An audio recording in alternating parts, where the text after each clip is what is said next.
Super Typhoon Pepito ay tumama sa Pilipinas noong Nobyembre 17, 2024 na nagdulot ng matinding pagkasira at pagkawala ng buhay sa maraming lugar.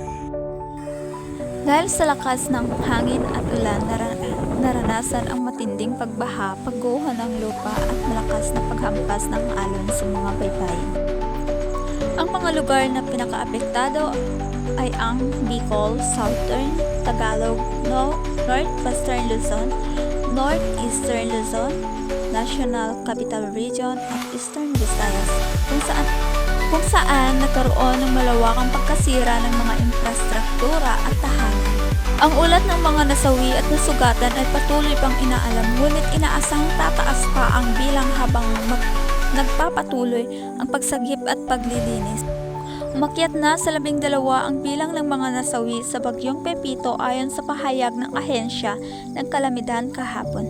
Maraming pamilya ang nawalan ng tahanan at mga kabuhayan. Ang Super Typhoon Pepito ay isang malaking hamon sa bansa.